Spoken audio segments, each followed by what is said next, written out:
मैं नया topic start करने वाला आपके लिए। मैग्नेटिज्म बहुत ही इंपॉर्टेंट टॉपिक है और बहुत ही कंसेप्चुअल भी इनफैक्ट आपका।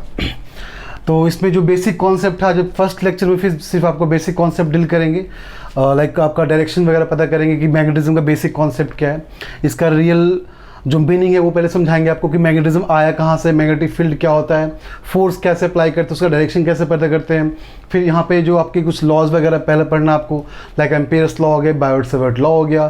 फिर उसके बाद हम लोग निकालेंगे लाइक एक लाइन की वजह से, वायर की वजह से उसके अंदर मैग्नेटिक फील्ड कितना प्रोड्यूस होगा, फोर्स कितना अप्लाई करेगा। फिर सर्कुलर वायर के लिए चेक करेंगे, फिर सोलेनॉइड के लिए चेक करेंगे, फिर आपका टोरॉइड के लिए चेक करेंगे। तो ये सब चीज़ बात का धीरे धीरे लेक्चर में बढ़ना स्टार्ट होगा। बट इस लाइक मैग्नेटिज्म चैप्टर को आपको कंप्लीट लेक्चर यहाँ पे देंगे। बस लेक्चर के साथ बने रहिए, आपका 100% अच्छा सा कॉन्सेप्ट यहाँ डील कर देंगे जो आपको फ्यूचर में कोई प्रॉब्लम उसके बाद नहीं होने जा रहा है। तो सबसे पहले स्टार्ट करते हैं मैग्नेटिज्म का मतलब क्या है। देखो, इस चैप्टर में जो आपको इनफैक्ट जो आईआईटी और नीट के लिए पढ़ना था, ये मत समझना कि हम स्टार्टिंग से डील करने जा रहे हैं कि मैग्नेट कहाँ से आया, वो सब पोर्शन डील नहीं करना हम लोग को। वो सब टॉपिक आगे भी इतना एज्यूम करें कि बच्चों लोग को आता होगा कि मैग्नेट का 2 पोल होता है, north pole, south pole, attraction, repulsion, सारी बातें आप लोग को जो स्टोरी यहाँ पे है आपको पता होगा, स्टोरी क्या इसके पीछे है। ठीक है, तो सबसे पहले देखते हैं फील्ड का मतलब क्या होता है। इसको समझाने से पहले एक आपको अलग से टॉपिक समझाते हैं जिसको रिलेट करने जा रहे हैं। मान लो एक एग्जाम्पल देने जा रहे हैं, उस एग्जाम्पल को अगर तरीके से आप समझ लिए तो 100% बोल रहे सेम एग्जाम्पल यहाँ पे आप पुटअप करो, एग्जैक्टली सेम तरीके से उसको फॉलो करो, तो आपको मैग्नेटिज्म अच्छे से फील आएगा अंदर से। आप फील से समझ पाओगे कि एक्चुअली मैग्नेटिज्म क्या होता है। लाइक सपोज करो मैं आपको बोल रहा हूँ ये अर्थ है आपका, ठीक है, इस पार्ट को अच्छे समझना आप। ये जो आपको एग्जाम्पल देने जा रहे हैं, इस एग्जाम्पल से आपका मैग्नेटिक फील्ड, मैग्नेटिज्म का मतलब समझ में आएगा। लाइक सपोज करो कि आप अर्थ के ऊपर बैठे हो, यहाँ पे आप बैठे हुए हो, ठीक है। तो जब तक हम लोग आज से बहुत साल पहले की बात कर रहे हैं, मान लो 200-300 साल पहले की बात कर रहे हैं, उस समय तक किसी को पता नहीं था कि ग्रेविटेशन फील्ड क्या होता है, ग्रेविटेशनल फोर्स क्या होता है, ग्रेविटी क्या होता है, किसी को यहाँ पर पता नहीं था। क्यों नहीं पता था? बिकॉज हम लोग अर्थ के ऊपर बैठे हुए थे। इसका मतलब अर्थ यहाँ पे जो फोर्स अप्लाई कर रहा होगा, ठीक है, उसको अंदर खींच रहा होगा नीचे की तरफ, बट हमें पता नहीं चल रहा था कि जैसे किसी ऑब्जेक्ट को ऊपर फेंकना स्टार्ट किए, अब ये पता चला कि ऑब्जेक्ट नीचे क्यों आया। तो ये सबसे पहले खोज किसने की? न्यूटन ने की। अकॉर्डिंग टू स्टोरी आपको पता ही होगा, न्यूटन ने देखा कि एप्पल आपका नीचे गिरा तो क्यों गिरा, इसका मतलब अर्थ से थोड़ा सा ऊपर गया तो पता चल रहा है ना, फोर्स लग रहा है वहाँ पे। क्लियर है यहाँ पे? अच्छा देखो, अगर किसी बॉल को, ध्यान सुनना, अगर किसी बॉल को यहाँ से फेंका जाए, बॉल को थ्रो किया जाए, तो बॉल का डायरेक्शन कैसा है? ये बॉल का डायरेक्शन ऐसा है, प्रोजेक्टाइल मोशन की बात कर रहे हैं, बॉल ऐसे गिरेगा। अब ध्यान सुनना जो बोलने जा रहे हैं, बहुत इंपॉर्टेंट है आपका। तो बॉल एक्चुअली फेंका गया इस डायरेक्शन में, ऐसे फेंक रहे हैं बॉल को यहाँ पे, ठीक है, बट नीचे कोई फोर्स होगा जो उसको नीचे की तरफ खींच रहा होगा। लाइक बॉल अगर मान लो इस पोजीशन पे है तो बॉल कहाँ खींचा जा रहा है? नीचे की तरफ। बॉल मान लो यहाँ पे है तो बॉल कहाँ आ रहा है? फिर भी नीचे की तरफ। यहाँ पे पहुंचा तो फिर भी कहाँ? नीचे की तरफ। यहाँ भी तो नीचे की तरफ, यहाँ भी तो नीचे की तरफ। इसका मतलब ये होना कि यहाँ पे अर्थ के सरफेस पे जरूर कोई फोर्स होगा जो उसको हमेशा नीचे की तरफ खींच रहा होगा। अच्छा, तो ये खींच रहा हो किसी रेंज के अंदर, अगर मान लो इसके रेंज से बाहर फेंक दिया जाए तो शायद फिर नीचे खींचना बंद कर देगा। इसका मतलब एक फील्ड होगा, जिस फील्ड के अंदर बॉल को फेंका जाए, अर्थ के सरफेस के लेयर के ऊपर फेंका जाए तो इसको नीचे खींच पाता है। इसका मतलब फोर्स तभी अप्लाई करेंगे जब फील्ड को डिफाइन करेंगे। जब तक आपको फील्ड नहीं पता किस फील्ड के अंदर कितने फील्ड के रेंज तक उसको खींच सकता है, तब तक आपको फोर्स को आप पता नहीं कर पाओ फोर्स कितना अप्लाई किया जा रहा है। मान लो ये अर्थ है आपका, मैंने क्या किया, एक मिसाइल को लॉन्च किया हमने, यहाँ पे इस फील्ड से बाहर लॉन्च कर दिया। अब बताओ अर्थ खींच पाएगा? नहीं खींच पाएगा। इसका मतलब कोई भी ऑब्जेक्ट को अर्थ अपने अंदर तभी खींच पाता है जब उसके ग्रेविटेशनल फील्ड के अंदर हो, तो ही पता चलता है फोर्स कितना लग रहा होगा। अच्छा, ये कैसे पता चला फील्ड है कि नहीं? बिकॉज हमने जब बॉल को ऊपर फेंका तो हमेशा बॉल का डायरेक्शन अर्थ के डायरेक्शन में, अर्थ की तरफ है। देखो चेक करो, हमेशा नीचे खींच रहा है। जाना चाहिए था उसको इस तरफ, ऐसे निकल जाना चाहिए था बॉल को, लेकिन बॉल नीचे आ गया। क्यों आ गया? बिकॉज ये बॉल ग्रेविटेशनल फील्ड के अंदर होगा। ये लॉजिक क्लियर है? जब हम रेस्ट पे थे, यहाँ पे थे, तो कुछ नहीं पता चल रहा है बिकॉज हम अर्थ के सरफेस पे ही बैठे हैं, तो फील नहीं आ रहा था हम लोग को अंदर से कि यहाँ पे कोई फील्ड भी है क्या, यहाँ पे कोई फोर्स भी लग रहा है क्या, उस समय की बात कर रहे हैं। बट जैसे किसी ऑब्जेक्ट को ऊपर फेंका गया, मतलब कहने का मोशन में लाया गया, तो पता चल रहा है फील्ड में आया, तो पता चल रहा है फोर्स लगा। सेम कॉन्सेप्ट डील करेंगे मैग्नेटिज्म को समझने के लिए। आपने 2 कॉन्सेप्ट यहाँ क्लियर कर लिया। पहला कॉन्सेप्ट क्या कि फोर्स तभी अप्लाई किया जाएगा जब वहाँ पे ग्रेविटेशनल कोई फील्ड वहाँ पे हो। ग्रेविटेशनल एग्जाम्पल देके चल रहे हैं यहाँ पे, तो यहाँ पे ग्रेविटेशनल फोर्स तभी अप्लाई हुआ जब तक हम फील्ड के बारे में पता किए, तो उस फील्ड के अंदर ही फोर्स लगेगा, फील्ड से बाहर फोर्स नहीं लगेगा। सेम कॉन्सेप्ट को मैग्नेटिज्म यूज करते हैं। देखो कैसे, ये बात समझ गए ना? यहाँ पे रेस्ट पे था तो हमें पता नहीं चल रहा है, कि यहाँ पे फोर्स है कि फील्ड है, कितना है। लेकिन जैसे ऑब्जेक्ट मोशन में आया तो पता चल रहा है यहाँ पे कि इसके ऊपर एक फोर्स अप्लाई किया जा रहा है बिकॉज वो ऑब्जेक्ट उस फील्ड के अंदर है। अब सेम चीज़ यहाँ पे मैग्नेटिज्म के लिए अप्लाई करते हैं। अब देखो अच्छे से चमकेगा यहाँ पे आपको, ठीक है, तरीके से समझ में आएगा इस बात को। देखो मान लो कोई वायर है, ठीक है, जिसके अंदर आई करंट है मान लो, ओके ना। एक चार्ज को रखा गया, एक चार्ज को रखा गया, जो चार्ज आपका इलेक्ट्रोस्टैटिक कंडीशन में है, कहने का मतलब रेस्ट में है। तो हमने क्या देखा कि ये चार्ज है, करंट मूव कर रहा है, चार्ज यहाँ रखा गया जो स्टैटिक कंडीशन में है, बट ये कोई फोर्स अप्लाई नहीं किया। रिलेट करो, अर्थ है, हम लोग रेस्ट पे बैठे हैं, हमें कुछ पता ही नहीं चल रहा है यहाँ पे कि फोर्स लग रहा है कि नहीं लग रहा है। अब क्या कि इस ऑब्जेक्ट को मोशन में दिए, ऊपर दिए, तो पता चला ऑब्जेक्ट नीचे आ रहा है, उसको खींचा जा रहा है। तो इसका मतलब यहाँ भी क्या करना पड़ेगा, इसको मोशन देना पड़ेगा। अब क्या हुआ, अब जैसे इस चार्ज को मोशन में फेंके ऊपर की तरफ, मान लो ऐसे मोशन में फेंके, अब क्या हो, सडनली यहाँ पर डेविएशन आ गया। अब चार्ज को स्ट्रेट जाना चाहिए था, बट चार्ज स्ट्रेट नहीं जाकर मान लो ऐसा चला गया, या मान लो ऐसा चला गया। बस यहाँ पे एग्जाम्पल लेके चलो, मान लो किसी डायरेक्शन में मूव कर गया, तो ऐसा क्यों हुआ। इन द सेम वे आपको एग्जांपल देखो, यहाँ पे फेंके बॉल को ऐसे जाना चाहिए था ऐसे, बट डायरेक्शन क्या किया, चेंज कर गया। क्या सेम कॉन्सेप्ट यूज कर रहे कि नहीं। यहाँ भी फेंका गया तो स्ट्रेट जाना चाहिए, बट डायरेक्शन को चेंज किया। यहाँ ही फेंका गया, स्ट्रेट जाना चाहिए, बट डायरेक्शन को चेंज किया। क्यों, बिकॉज अर्थ यहाँ खींच रहा होगा, तो यहाँ भी तो कोई ना कोई खींच रहा होगा, तो यहाँ भी तो कोई फील्ड होगा। इसका मतलब सेम कॉन्सेप्ट को यूज करो, लॉजिक क्लियर हो जाएगा। तो जैसे फेंका गया, लाइक सपोज करो मैं एक चार्ज को फेंकते मान लो यहाँ पे, ठीक है, चार्ज फेंके तो कोई डेविएशन शो नहीं किया, इसका मतलब इसके आसपास कोई फील्ड नहीं रहा होगा, कोई जो कि यहाँ पे फोर्स अप्लाई कर रहा होगा। लेकिन मान लो चार्ज को फेंके ऐसे मूव कर गया, इसका मतलब यहाँ पे कोई ना कोई फील्ड है जो हमें पता नहीं है। देखो फील्ड वगैरह दिखता तो है नहीं, हमारा सब कुछ इमेजिनेशन है, हमें पता कैलकुलेशन से पता चलता है यहाँ पे कोई ना कोई फोर्स रहा होगा। अब फोर्स से पता चलता है कि किसी फील्ड के अंदर अप्लाई कर रहा होगा। तो हमने देखा चार्ज को फेंका, स्ट्रेट फेंका तो कुछ भी डेविएशन नहीं हुआ, इसका मतलब उसके आसपास कोई फील्ड वहाँ पे नहीं था। बट अब जब फेंके तो इसमें चार्ज में क्या डेविएशन आ गया। तो चार्ज में डेविएशन क्यों आया, बिकॉज ये किसी न किसी मैग्नेटिक फील्ड में होगा। तो मैग्नेटिक फील्ड में होने की वजह से कोई ना कोई यहाँ फोर्स अप्लाई कर रहा होगा। इसका मतलब सबसे पहले ये पढ़ेंगे हम लोग कि यहाँ पे मैग्नेटिक फील्ड क्या है। जब वो समझ जाएंगे तो फिर पढ़ेंगे फोर्स क्या है। अच्छा एक बात और ध्यान रखना यहाँ पे कि यहाँ जो पढ़ेंगे हमेशा वेक्टर प्रोडक्ट पढ़ेंगे, बिकॉज अगर खींचा है छोटू, ऑब्वियस सी बात है, अगर कोई फोर्स खींचा है, मान लो ऊपर जा सकता था, नीचे जा सकता था, स्ट्रेट जा सकता था, इसका मतलब इसके पास डायरेक्शन है, या तो नीचे जाएगा, या तो ऊपर जाएगा, या तो स्ट्रेट जाएगा। ये बात सिंपल है, यहाँ पे समझ गए बात को। इसका मतलब यहाँ डायरेक्शन होना ही चाहिए। तो ऑब्वियसली बात यहाँ पे जो भी प्रोडक्ट रूल अप्लाई करेंगे that is vector product rule, because यहाँ पे डायरेक्शन इसके पास है। सो मैग्नेटिक फील्ड में जितने पोर्शन आपको पढ़ने, जितने लॉ पढ़ने, जितने भी टर्म्स पढ़ने, हर जगह वेक्टर प्रोडक्ट रूल को ही अप्लाई करना हम लोग को, और कुछ भी एक्स्ट्रा अप्लाई नहीं करने जा रहे हैं। ये लॉजिक क्लियर यहाँ पे। अच्छा तो अब मैग्नेटिज्म में हम थोड़ा आगे बढ़ते हैं। तो हम यहाँ पे देख चुके हैं यहाँ पे कि जब क्यू चार्ज को फेंका गया, मोशन में आया, तो मोशन में आने के बाद इसमें डेविएशन हुआ, बट जब रेस्ट पे था तो डेविएशन में नहीं था। एग्जैक्टली इससे लॉजिक से यहाँ पे अप्लाई कर सकते हो, तो आपको समझ में आएगा। तो हमें पता चला यहाँ पे ऑब्वियसली कोई फील्ड रहा होगा, जिस फील्ड से यहाँ पे क्या कोई ना कोई यहाँ पे फोर्स खींच रहा होगा।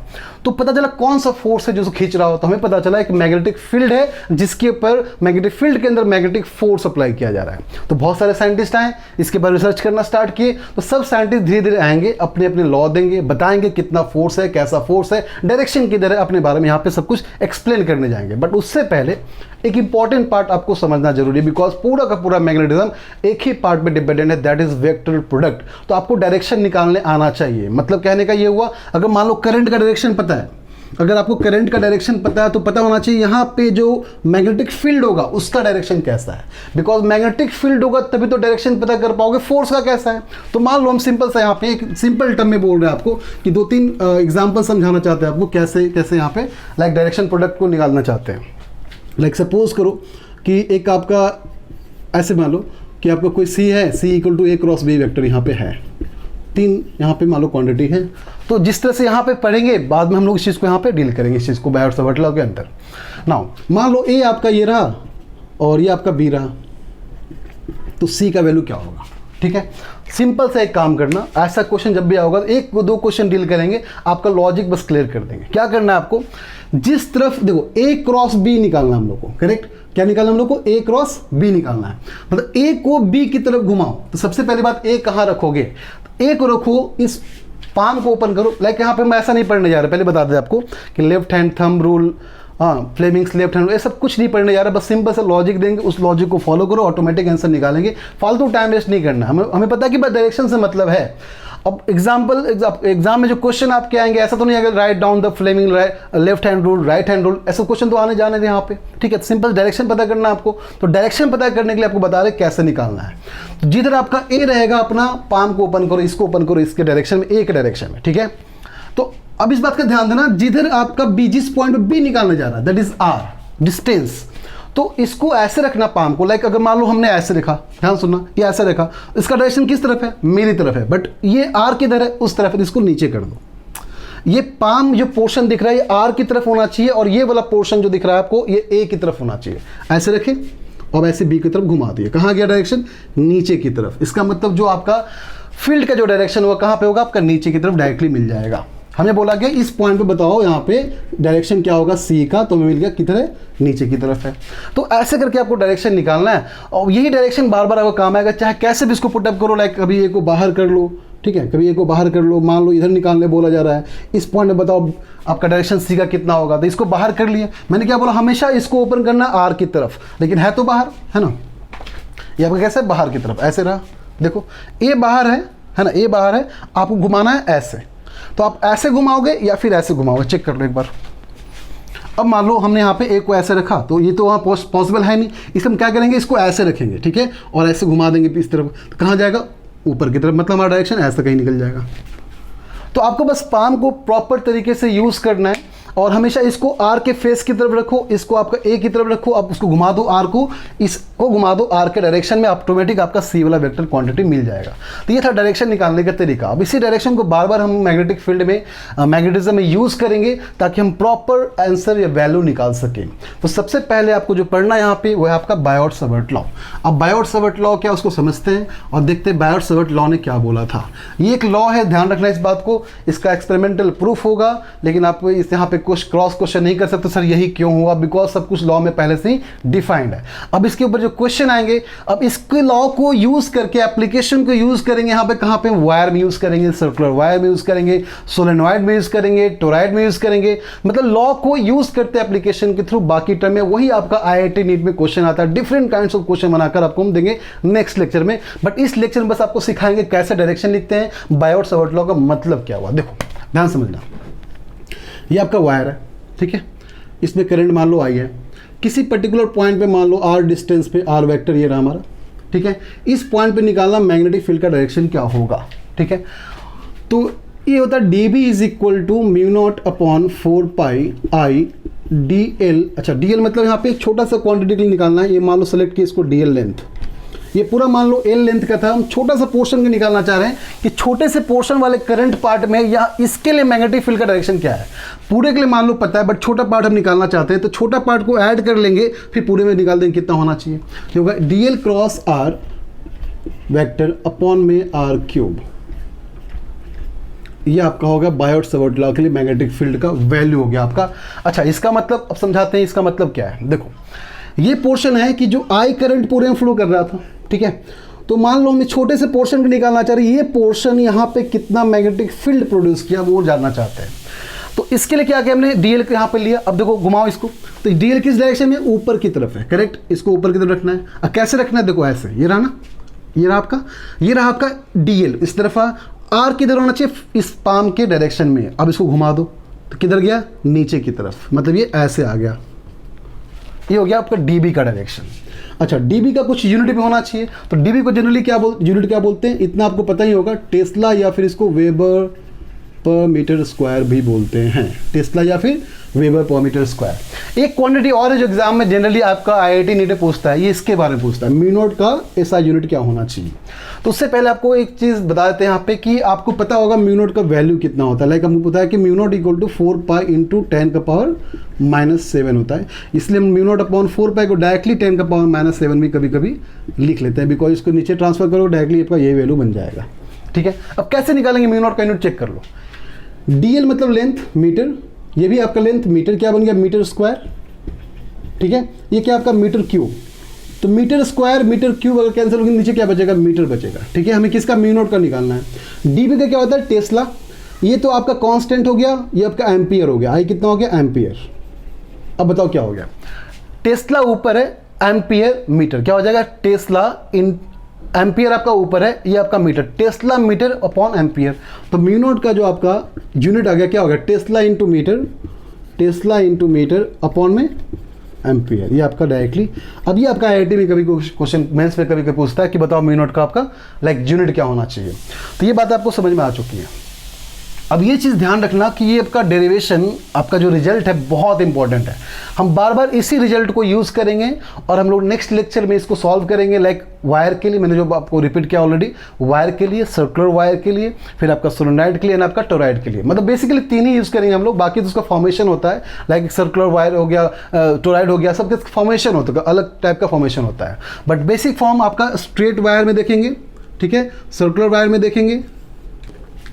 तो नेक्स्ट लेक्चर में देखेंगे यहाँ पे कि बायोट-सावर्ट लॉ को कैसे यूज़ करके हम बाकी डेरिवेशन करेंगे और इंपॉर्टेंट क्वेश्चंस कैसे हम लोग डील करेंगे। जो पार्ट हमने ऑलरेडी इलेक्ट्रोस्टैटिक में पढ़ा हुआ था, आप याद करोगे कि एक सिंगल वायर के लिए इलेक्ट्रिक फील्ड निकालना सीखे थे। तो इन द सेम वे इसका जो रिजल्ट इस टाइप का आता था, सेम रिजल्ट यहाँ भी आएगा। मैग्नेटिक फील्ड के लिए सेम टाइप का रिजल्ट आएगा। तो हम स्ट्रेट वायर लेंगे, यहाँ मैग्नेटिक फील्ड निकालेंगे। हम लोग पढ़ चुके हैं यहाँ पे इलेक्ट्रिक फील्ड, अब क्या निकालेंगे, मैग्नेटिक फील्ड।